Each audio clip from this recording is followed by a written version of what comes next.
जैसे सर ने बताया कि सर सम्मानित भी हैं, 3 राष्ट्रपति ऑलरेडी है, और मेरे खुद आदर्श कलाम साहब के साथ भी सर ने काम किया है, और अभी 3 राष्ट्रपति महोदयों के साथ इन्होंने काम किया है। राष्ट्रपति पुरस्कार से भी सर सम्मानित हैं। तो सर के माध्यम से हम लोग जाने, और एक 1998 के दौर में हम लोग गए कि 1998 में कैसे होता था यूपीएससी का एग्ज़ाम।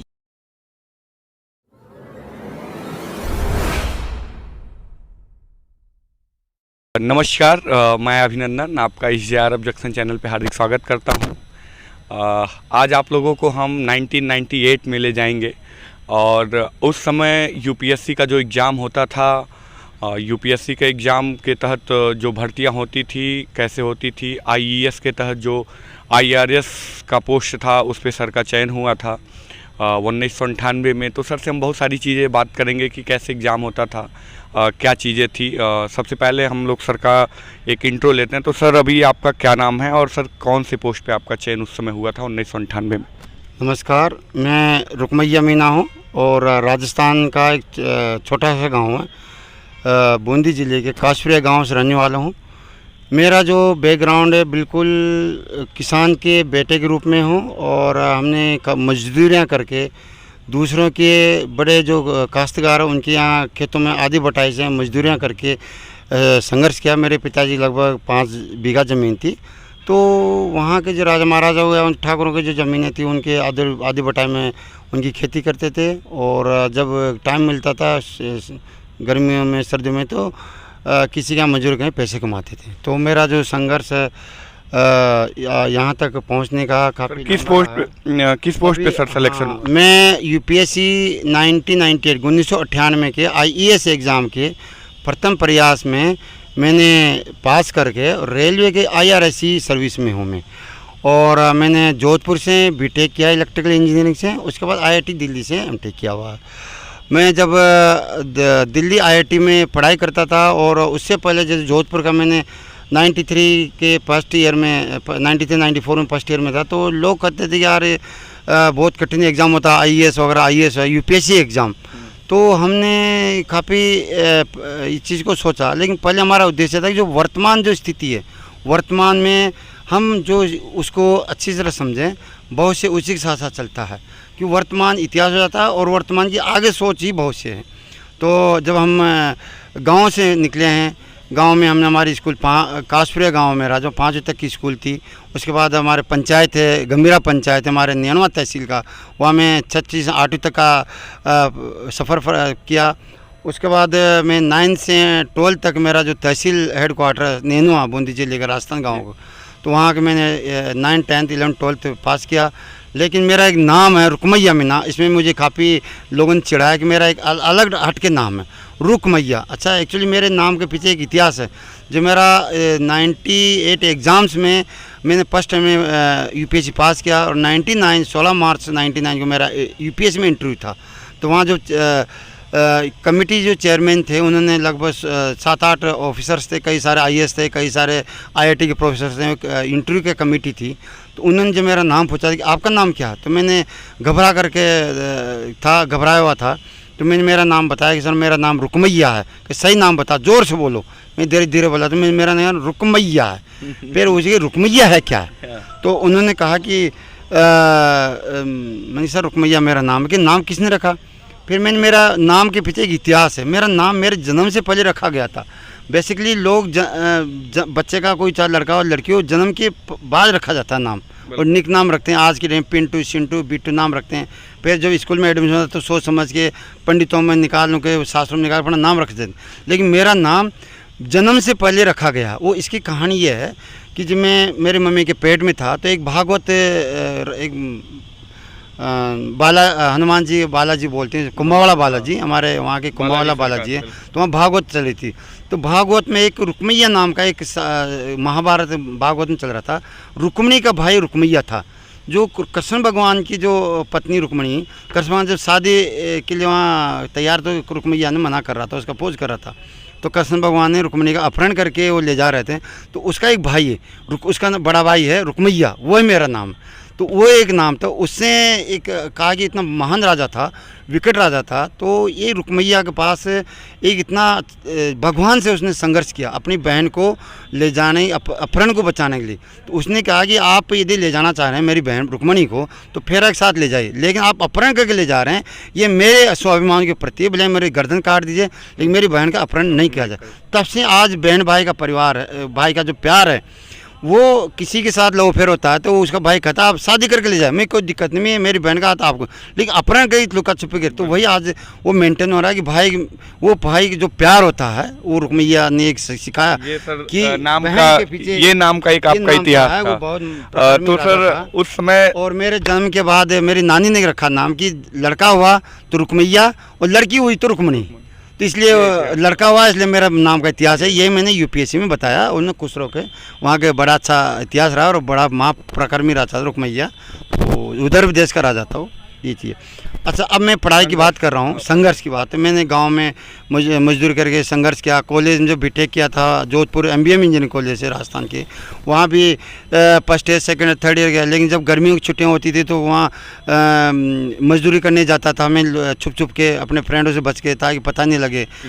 हाँ, मजदूरी करते थे, एक दिन का 50 रुपये मिलता था, कभी 60 रुपये मिलता था, और सुबह 7 बजे जाके मैं चौराहे पे जाता था और वहाँ वो ठेकेदार को भी वहाँ बिकता था, फिर हमको मुझे ले जाके कई सारे मजदूर उनके बीच में डाल देता और मैं तैयारी ईंट का या चुन्ना का पत्थर का वो करके 3-3 मंजिलों पर माथे पे सिर रख के मजदूरी करता था, वो पैसे आता था, उससे मैंने पढ़ाई किया, फीस जमा कराई है और मेरा पढ़ाई का खर्चा चलवाया। मेरे घर में कोई नौकरी करने वाला नहीं था, मेरे पिताजी बकरियाँ चलाते थे, मेरे 4 भाई, सबसे छोटा भाई लड़का मैं था, तो सब खेती करते थे। संघर्ष किया, उसके बाद मैं एक गेट का एग्ज़ाम दिया, जब फाइनल ईयर में था बीटेक में, गेट का मेरा 96 परसेंटाइल बना। उसके बाद में गेट में IIT दिल्ली में एडमिशन हुआ एमटेक के लिए, तो ये रहा। लेकिन जब मैंने ये कि यूपीएससी क्या चीज़ है, यूपीएससी पहले तो जब जोधपुर कॉलेज के फर्स्ट ईयर मैंने यूपीएससी का पहली बार नाम सुना, संघ लोक सेवा आयोग। तो किसने कहा यार मेरे मामा का लड़का है, मेरे बुआ का लड़का यूपीएससी की तैयारी कर रहा, दिल्ली कर रहा, वो कर रहा। तो लेकिन जब पता लगा यूपीएससी कैसे बनते हैं, क्या बनता है, तो उन्होंने कहा यूपीएससी से कलेक्टर बनते हैं, आईपीएस बनते हैं, आईएएस बनते हैं, ये करते हैं। टेक्निकल वाले बोलते हैं यार इंजीनियरिंग वाले आईएएस एग्ज़ाम देते हैं, उसमें वो यूपीएससी फाइट करके जाते हैं। तो फिर हमने कहा सीधा नहीं बनते, नहीं, पहले आपको बीटेक करना पड़ेगा, फिर एक फॉर्म भरना पड़ेगा, फिर यूपीएससी का फॉर्म भरेंगे, फिर जब आप 21 साल के होंगे तब यूपीएससी का फॉर्म भरेंगे।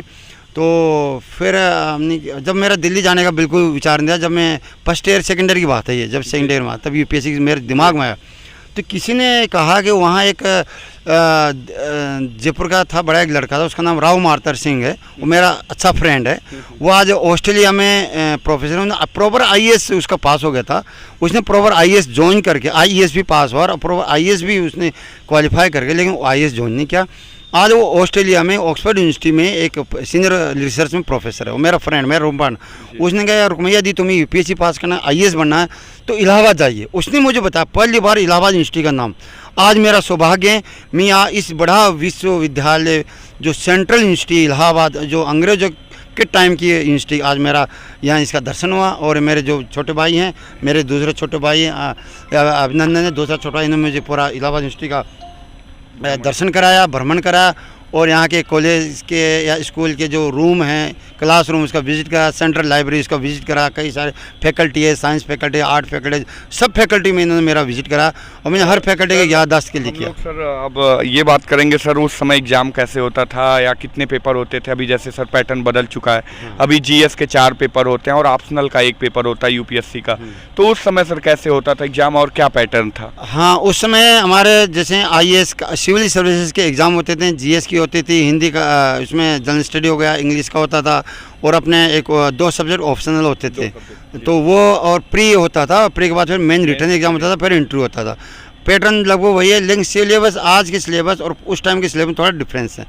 पहले टेक्निकल ज़्यादा होते थे, साइंस वाले ज़्यादा लोग निकलते थे उस दौर में। शायद आपको पता होगा कि 96-95 में total IIT Kanpur, IIT Delhi में आईएएस लोग निकलते थे। जब ये चीज़ आई है कि ये आर्ट और फैकल्टी वाले थोड़ा पीछे रह जाते हैं और साइंस वाले निकल जाते हैं, तो सेंट्रल गवर्नमेंट ने यूपीएससी ने एक मिक्स सिलेबस बनाया, कई सारे पैटर्न बनाए।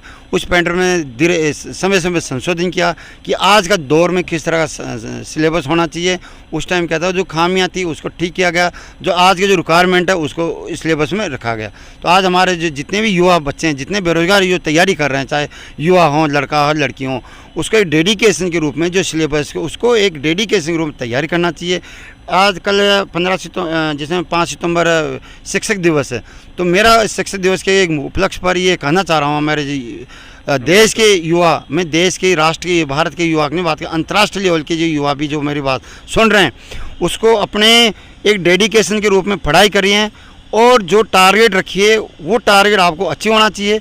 जब मैं एग्ज़ाम दिया था उस 90-80 एग्ज़ाम के टाइम में तैयारी किया 97-98 में, तो उस टाइम सीटें बहुत कम हुआ करती थी। तो मेरा एक सीनियर था, उसने कहा रुकमैया आपके लिए यदि एक सीट भी निकलती है वैकेंसी, वो आपके लिए बनी है, वो बोल के नहीं है, वो आपके लिए बनी, वो सीट को आपको टारगेट रखना है।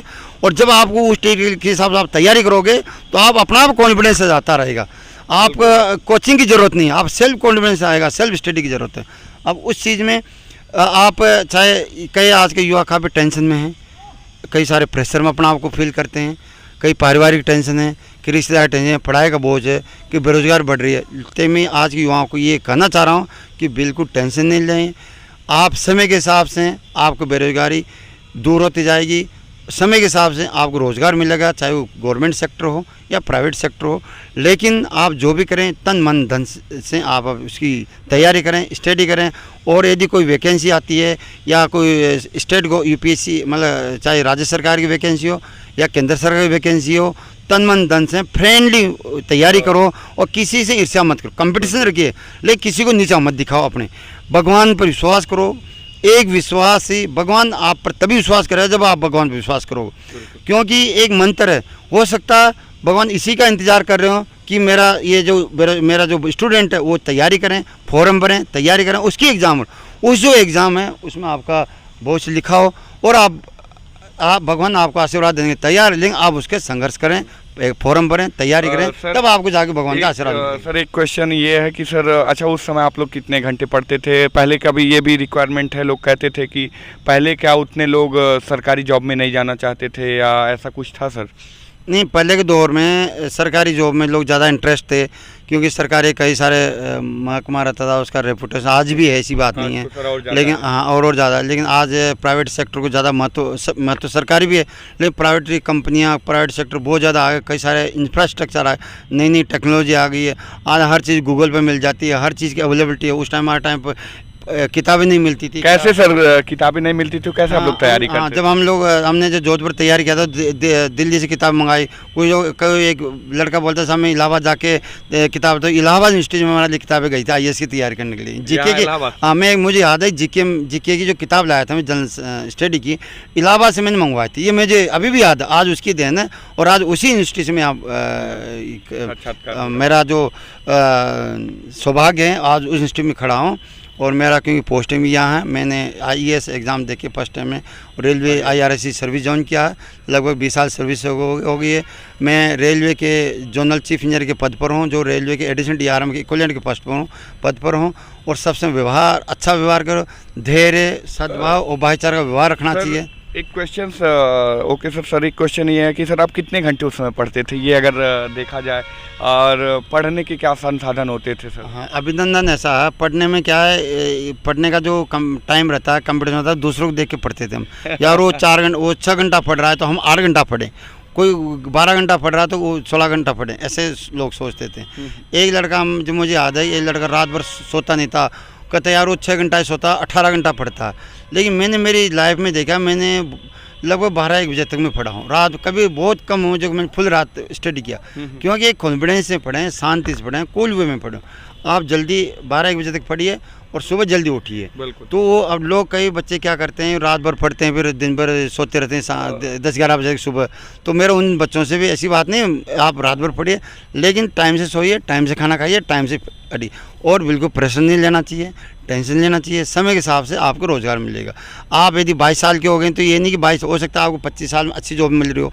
कहीं आप यदि किसी एग्ज़ाम में यदि नहीं सफलता नहीं मिली तो हो सकता है नेक्स्ट एग्ज़ाम आपके लिए इंतज़ार कर रही हो।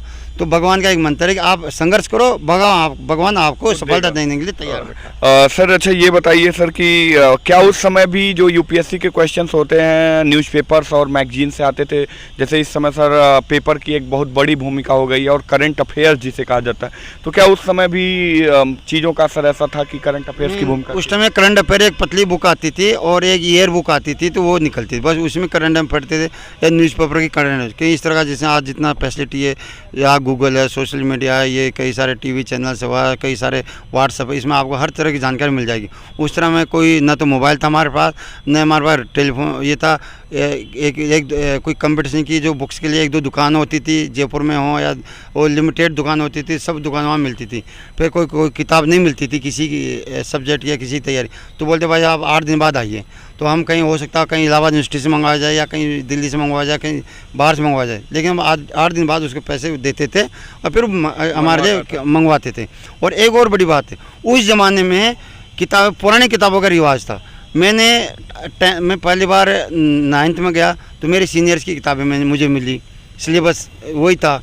जब वो मैं फर्स्ट ईयर में गया वहाँ कॉलेज में, 9th में गया, 10th में गया, सब मैंने मेरे सीनियर्स की पुरानी किताब, और उस मेरे सीनियर्स ने भी उनकी सीनियर्स की किताबें, मतलब एक किताब को 5-5 स्टूडेंट पढ़ते थे, जब तक वो फटती नहीं थी। फट भी जाती थी तो उसको चपेकते, फुट्टा चढ़ा जोड़े, कवर चढ़ा दो, उसको चलाते। मतलब एक किताब 10-10 साल चलाते थे कि वो पता लगता है कि यार किसी ने अपना नाम लिखा, सन लिखा, तो पता है कि 5 साल पुरानी किताब चल रही है। ऐसे ही हमने कंपटीशन भी सेकेंड हैंड किताबें पढ़ी।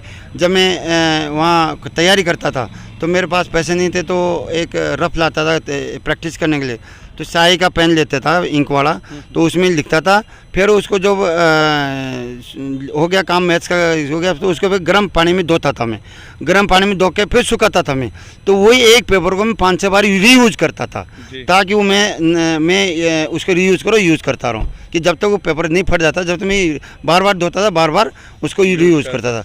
और बार बार क्योंकि इंक वाले स्याही से लिखता था, इसलिए स्याही गर्म पानी छूट जाती थी, बढ़िया फ्रेश कपड़ा। तो मैंने इस तरह मजदूरियाँ किया और रीयूज और पुराने पेपर्स को, पुरानी किताब से पढ़ के मैं IAS एग्जाम देके यहाँ बनाऊँ। तो सर जैसे आपको मैं इन बच्चों से कहना चाह रहा हूँ कि वो तो परिस्थिति, लेकिन आप आज आपके पेरेंट्स आपको उस परिस्थिति से अच्छी कंडीशन में, आप लोग अच्छी स्थिति में, तो आप निराश नहीं, हर तरह की तैयारी करें, लेकिन डेडिकेशन के साथ करें और टारगेट रखिए। किसी पे अपनी असफलता का ठीकरा किसी और पर नहीं छोड़। यदि कोई लड़का किसी एग्ज़ाम में तो किसी अपने फ्रेंड का नाम लेता है, किसी अपने माँ बाप का नाम लेता है, अपने भाई गया उसकी वजह से मैं इसके पास नहीं हो पाया हूँ, मेरी शादी जल्दी हो गई है, तो मैं ये एक्सक्यूज नहीं होने चाहिए, एक्सक्यूज नहीं होना चाहिए। क्यों? अपनी कोई असफलता होती है, अपनी कमी है। आज यदि कोई किसी का यदि प्रॉपर या कुछ नहीं बनता, अपनी खुद ही कमी है, सब नहीं हो, तो उस कमियों को ढूंढो, कमियों को सुधारो और कमियों को ठीक करते हुए आगे बढ़िए।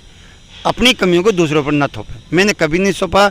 और जब भी रहें 5 मिनट के लिए एक आँख बंद करके कम से कम 5 मिनट के लिए सूर्य देव का नमस्कार करें। एक मतलब कंसंट्रेट, आप सूर्य देव या जो भी आपका इष्ट, अपने साथ आँख बंद करके बिल्कुल कंसंट्रेट रखिए, उससे आपकी एकाग्रता का कंसंट्रेशन में इम्प्रूवमेंट होता है। ये मैं उस टाइम भी करता था और आज भी करता हूँ। मैं आज मैं ऑफिसर बन गया, UPSC ऑफिसर हैं, जोनल चीफ हैं, लेकिन मैं ऑफिस जाने से पहले 2 मिनट में या 5 मिनट मेरा टाइम मिलता है, सूर्य देव का नमन करता हूँ और कंसंट्रेट करता हूँ आँख बंद करके। और जो भी है विश्वास करना है, विश्वास रखिए, जब भी आपको कॉन्फिडेंस बढ़ेगा।